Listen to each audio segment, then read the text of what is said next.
നമ്മളെ വീഡിയോ കാണുന്ന എല്ലാവർക്കും എൻ്റെ വാടക വീടെന്ന ഈ ഒരു ചാനലിലേക്ക് സ്വാഗതം. ഇന്നിപ്പോൾ നമ്മൾ റോസ്റ്റ് ചെയ്തെടുക്കാൻ വേണ്ടിയിട്ട് സോയാബീൻ വെള്ളത്തിൽ കുതിർത്ത് വെച്ചിട്ടുണ്ട്. നാടൻ രീതിയിലാണ് നമ്മളിതിനെ തയ്യാറാക്കി എടുക്കുന്നത്. അപ്പോൾ തീർച്ചയായിട്ടും നിങ്ങളെല്ലാവരും നമ്മളെ വീഡിയോ സ്കിപ്പ് ചെയ്യാതെ കാണുക.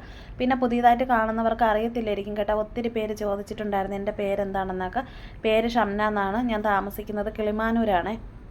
അപ്പോൾ സോയാബീൻ റോസ്റ്റ് ചെയ്തെടുക്കാൻ വേണ്ടിയിട്ട് ഞാനിവിടെ 2 സവോള എടുത്തിട്ടുണ്ട്. പിന്നെ ഒരു ഉരുളക്കിഴങ്ങ്, ഒരു തക്കാളി, പിന്നെ കുറച്ച് കറിവേപ്പില, ഇഞ്ചി, 2 പച്ചമുളക്, കുറച്ച് വെളുത്തുള്ളി തോലോട് കൂടി എടുത്തിട്ടുണ്ട്. അപ്പോൾ എല്ലാം കഴുകി ക്ലീൻ ചെയ്തൊക്കെ വെച്ചിട്ടുണ്ടായിരുന്നു. പിന്നെ ഈ ഒരു റോസ്റ്റിന് വേണ്ടിയിട്ട് സവോള 2 എടുത്തിരുന്നത് കട്ട് ചെയ്തത് ചെറിയ രീതിയിലാണ്. അതേമാതിരി തന്നെ തക്കാളി ഉരുളക്കിഴങ്ങും കട്ട് ചെയ്ത് വെച്ചിട്ടുണ്ട്. പിന്നെ ചിക്കന് വേണ്ടിയിട്ട് ചീകി എടുക്കുമല്ലോ, അതേമാതിരി എടുക്കാനായിട്ട് നോക്കരുത്. നിങ്ങൾ എടുക്കുമ്പോഴും ഇതേപോലെ തന്നെ എടുക്കണേ. പിന്നെ ഇഞ്ചിയും വെളുത്തുള്ളി എടുത്ത് വെച്ചിട്ടുണ്ട്. പച്ചമുളക് കട്ട് ചെയ്താണ് ചേർക്കണം, ചതച്ചെടുക്കുന്നില്ല. പിന്നെ വെളുത്തുള്ളി എടുക്കുമ്പോഴത്തേക്ക് തോലോട് കൂടി തന്നെ എടുക്കാനായിട്ട് നോക്കണം. തോലോട് കൂടി നമ്മൾ എടുത്ത് ചതച്ചെടുക്കുമ്പോഴത്തേക്ക് അതിനൊരു പ്രത്യേക മണവും നല്ല ഒരു ടേസ്റ്റൊക്കെ കിട്ടുവേ. അല്ലാതെ തോല് കളഞ്ഞിട്ട് നമ്മൾ കട്ട് ചെയ്തെടുക്കുമ്പോഴത്തേക്ക് നമ്മൾ വിചാരിക്കുന്ന പരുവത്തിന് നമുക്കത് കാണാനൊരു ഭംഗി കാണത്തുമില്ല. അതിന് ആ ഒരു ടേസ്റ്റും കിട്ടത്തില്ല കേട്ടോ. അപ്പോൾ ഇതേപോലെ തന്നെ എടുക്കാനായിട്ടൊക്കെ നോക്കണം. പിന്നെ സോയാബീൻ ഇഷ്ടമല്ലാത്ത ഒത്തിരി ആൾക്കാരുണ്ടല്ലോ. അപ്പോൾ അതേപോലെ തന്നെ പണ്ട് ഞാനും അങ്ങനെ കഴിക്കത്തൊന്നും ഇല്ലായിരുന്നു കേട്ടോ. പിന്നെ എൻ്റേതായിട്ടുള്ള ഒരു രീതിക്ക് കണ്ടുപിടിച്ച് ഞാൻ വിചാരിച്ച് ഇതേപോലെ ഒരു മസാലക്കൂട്ടൊക്കെ എടുത്ത് വെച്ചിട്ടൊന്ന് റെഡിയാക്കിയൊക്കെ നോക്കാമെന്നൊക്കെ വിചാരിച്ച് ചെയ്ത് നോക്കി. അപ്പോൾ നല്ല രീതിക്ക് റെഡിയായി കിട്ടി. പിന്നീട് ഇങ്ങോട്ട് ഇടയ്ക്കൊക്കെ നമ്മളിവിടെ സോയാബീൻ റോസ്റ്റ് ചെയ്തെടുക്കാറുണ്ട്. അപ്പോൾ സോയാബീൻ ഒരു 15-20 മിനിറ്റ് ചൂട് വെള്ളത്തിലാണ് ഇട്ട് വെച്ചിരുന്നത്. നല്ലതുപോലെ കഴുകി ക്ലീൻ ചെയ്തെടുത്തതാണ് കേട്ടോ. അപ്പോൾ ഒരു അരിപ്പയിൽ ഞാൻ മാറ്റി വെച്ചിട്ടുണ്ട്. പിന്നെ മസാലപ്പൊടി എടുക്കുമ്പോൾ മല്ലിപ്പൊടി ഞാനൊരു 1.5 എടുത്തിട്ടുണ്ട്. പിന്നെ കുരുമുളകിൻ്റെ പൊടിയാണ് നമ്മൾ ചേർത്ത് കൊടുക്കുന്നത്. കുരുമുളകിൻ്റെ പൊടി ചേർക്കുന്നത് വേറൊന്നും കൊണ്ടല്ല, മുളക് പൊടി ചേർക്കുന്നില്ലല്ലോ. അപ്പോൾ അതുകൊണ്ട് അതൊരു 1.25 അടുപ്പിച്ചെടുത്തിട്ടുണ്ട്. പിന്നെ ആവശ്യത്തിന് കുറച്ച് മഞ്ഞൾപ്പൊടി ഇട്ട് കൊടുത്തിട്ടുണ്ട്. അപ്പോഴും നേരത്തെ തന്നെ മസാലപ്പൊടിയൊക്കെ എടുത്ത് വെച്ചിട്ടുണ്ടായിരുന്നു. ഇനിയിപ്പോൾ പെരുംജീരകം 1 സ്പൂൺ എടുത്തിട്ടുണ്ട്. നല്ല ജീരകം ഇത്തിരി എടുക്കുന്നുള്ളൂ കേട്ടോ, അത് കുറച്ച് മാത്രം മതിയേ.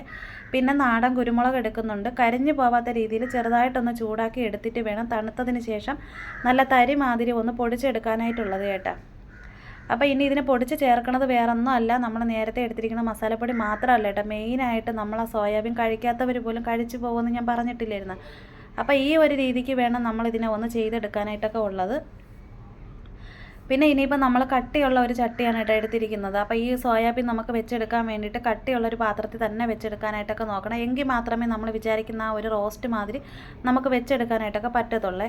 അപ്പോൾ വെളിച്ചെണ്ണ ചൂടായതിന് ശേഷം കടുക് ഇട്ട് കൊടുത്തിട്ടുണ്ട്. കുറച്ച് കറിവേപ്പിലയും കൂടി ഇട്ട് കൊടുക്കുന്നുണ്ട്. അപ്പോൾ ഇതിൽ വറ്റൽ മുളക് ചേർത്ത് കൊടുക്കുന്നില്ല.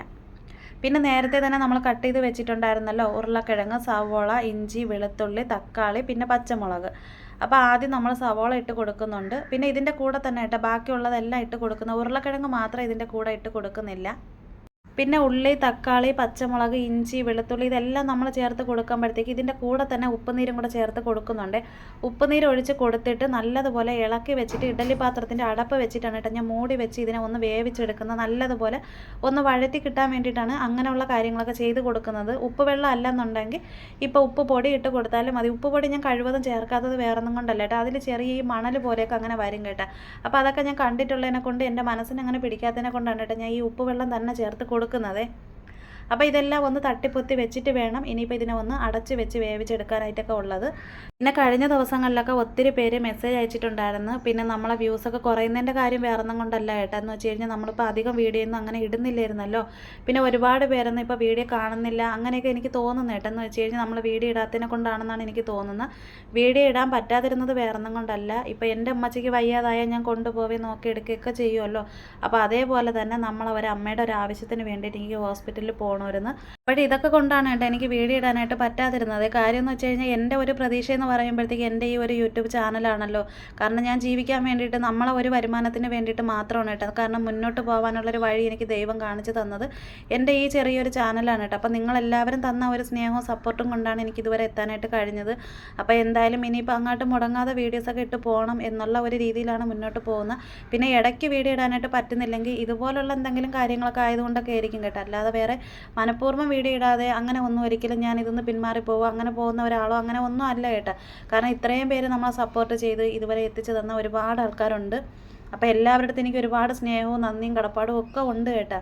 പിന്നെയെന്ന് പറയുമ്പോഴത്തേക്ക് നമുക്ക് സാമ്പത്തികമായിട്ട് നമ്മളെ കൊണ്ടൊന്നും കൊടുക്കാനായിട്ട് പറ്റിയിട്ടില്ലെങ്കിലും ആളായിട്ട് നിന്ന് നമ്മൾ എന്തെങ്കിലുമൊക്കെ ചെയ്ത് കൊടുക്കുകയാണെന്നുണ്ടെങ്കിൽ അവർക്ക് അതൊരു വലിയൊരു ഉപകാരമാണ് കേട്ടോ. കാര്യമെന്ന് വെച്ച് കഴിഞ്ഞാൽ അവിടെ അവർക്കൊരു കുറവോ കാര്യങ്ങളോ അങ്ങനെ ഒന്നും വരത്തില്ല കേട്ടോ. ആരും ഇല്ല എന്നുള്ള ഒരു തോന്നലും കാര്യങ്ങളും അങ്ങനെ ഒന്നും വരത്തില്ലേ. അപ്പോൾ ഇതെന്നല്ല ആരുടെ കാര്യമാണെങ്കിലും ഇങ്ങനെ തന്നെയാണ്. അപ്പോഴും നേരത്തെ നമ്മൾ മസാലപ്പൊടി ഇട്ട് കൊടുത്തതിന് ശേഷം മസാലയൊക്കെ പിടിച്ച് വന്നിട്ടാണ് കേട്ടോ ഉരുളക്കിഴങ്ങും സോയാബീനും പിന്നെ കുറച്ച് ഉപ്പുനീരൊക്കെ ഒഴിച്ച് ആവശ്യത്തിന് ഒരു ബൗൾ വെള്ളം ചുറ്റിച്ചൊന്ന് ഒഴിച്ച് കൊടുത്തിട്ട് അടച്ച് വെച്ച് വേവിച്ചെടുത്തതിന് ശേഷമാണ് കേട്ടോ ഇപ്പം നമ്മൾ ഈ ഒരു മസാലപ്പൊടി നേരത്തെ എടുത്ത് വെച്ചിരുന്ന പെരുംജീരകം, നല്ല ജീരകം, കുരുമുളകിൻ്റെ പൊടിയും കൂടെ ചേർത്ത് ഒന്ന് ഇളക്കിയിട്ടുണ്ട്. പിന്നെ ഇതിൽ നമ്മൾ തേങ്ങാപ്പാൽ ചേർത്ത് കൊടുക്കുമ്പോഴത്തേക്ക് 1-ാം പാൽ 2-ാം പാൽ അങ്ങനെ തരം തിരിച്ചൊഴിക്കുക അങ്ങനെ ഒന്നും വേണ്ട. ആദ്യം എടുക്കുന്ന ആ ഒരു കട്ടിപ്പാലുണ്ടല്ലോ അത് മാത്രം അങ്ങ് ഒഴിച്ച് കൊടുത്താൽ മതി. ഒന്ന് ഇളക്കിയതിന് ശേഷം കറുകപ്പട്ട ഉണ്ടല്ലോ അത് ഒരു 2 എണ്ണം ഞാൻ ഇതിനകത്തുനിന്ന് ഇട്ട് കൊടുക്കുന്നുണ്ട്. അപ്പോൾ അതൊക്കെ ഒന്ന് ഇട്ട് കൊടുത്തതിന് ശേഷം വേണം ഇതിനെ ഒന്ന് അടച്ച് വെച്ചിട്ട് വേവിച്ചെടുക്കാനായിട്ടൊക്കെ ഉള്ളത്. നല്ല റോസ്റ്റ് മാതിരി നല്ല കുഴമ്പ് നല്ല കട്ടി പരുവത്തിന് എടുക്കാൻ വേണ്ടിയിട്ടാണ് കേട്ടോ. പിന്നെ ചപ്പാത്തിയുടെ കൂടെ ആണെങ്കിലും അല്ലെങ്കിൽ ഇടിയപ്പം, ഒറട്ടി, പിന്നെ വെറും നമ്മൾ ചോറ് മാത്രം വേറെ കറികളൊന്നും ഇല്ലാതെ ചോറ് മാത്രം വെച്ചിട്ട് ഇതിന്ന് ഒരു 1-2 പീസൊക്കെ വെച്ച് കൊടുത്തിട്ട് നമുക്ക് എടുത്ത് കഴിക്കാനായിട്ട് നല്ല ഒരു ടേസ്റ്റാണ് കേട്ടോ. നമ്മൾ ഈ ബീഫൊക്കെ എടുത്ത് കഴിക്കുന്ന അതേമാതിരി ഇരിക്കും. അപ്പോൾ തീർച്ചയായിട്ടും ഇതുപോലെ തന്നെ ചേരുവയും കാര്യങ്ങളൊക്കെ എടുത്തിട്ട് ഇതുപോലെ നിങ്ങളെല്ലാവരും ഒന്ന് ട്രൈ ചെയ്ത് നോക്കുക.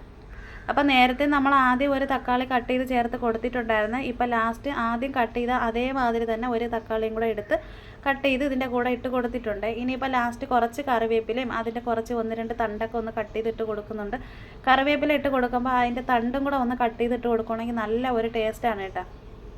പിന്നെ തക്കാളി ഇട്ട് കൊടുത്തതിന് ശേഷം തവി കൊണ്ടൊന്ന് ഇളക്കി കൊടുക്കണം കേട്ടോ. ഇളക്കി കൊടുക്കണം. പിന്നെ ഇടയ്ക്ക് ഉപ്പുണ്ടോ അങ്ങനെയുള്ള കാര്യങ്ങളൊക്കെ നോക്കണം കേട്ടോ. നേരത്തെ ഞാൻ ഉപ്പിട്ട് കൊടുത്തിട്ടുണ്ടായിരുന്നു. അപ്പോൾ ഉപ്പൊക്കെ അത്യാവശ്യം ഉണ്ട്. നല്ല ഒരു ടേസ്റ്റ് നല്ല ഒരു മണമൊക്കെയാണ്. അപ്പോൾ അടച്ച് വെച്ച് ആദ്യത്തെ ആ ഒരു കുറച്ച് ഗ്രേവിയൊക്കെ ഒന്ന് വറ്റിച്ച് കിട്ടാനായിട്ടൊക്കെ ഉണ്ടായിരുന്നേ. ഇനിയിപ്പോൾ കൈ എടുക്കാതെ വേണം ഇതിനെ ഒന്ന് ഇളക്കി നമ്മൾ ബീഫൊക്കെ റോസ്റ്റ് ചെയ്തെടുക്കുമല്ലോ. അപ്പോൾ ബീഫ് നമ്മൾ റോസ്റ്റ് ചെയ്തെടുക്കുന്ന അതേമാതിരി തന്നെ എടുത്തിട്ടുണ്ട്. ലിവറൊക്കെ നമ്മൾ റോസ്റ്റ് ചെയ്തൊക്കെ എടുക്കുമല്ലോ. അപ്പോൾ ഈ ഒരു പരുവത്തിന് വേണം നമ്മൾ എടുക്കാനായിട്ടുള്ളത്.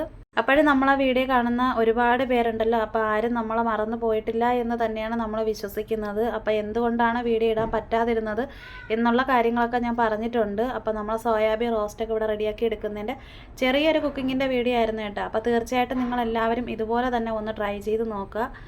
അപ്പോഴേ ഈ ഒരു വീഡിയോ ഇഷ്ടമായ സപ്പോർട്ട് ചെയ്യാനും ലൈക്ക് ചെയ്യാനും കമൻ്റ് ഇടാനും മറ്റുള്ളവരിലേക്ക് ഷെയർ ചെയ്ത് കൊടുക്കാനും മറന്നു പോവല്ലേ.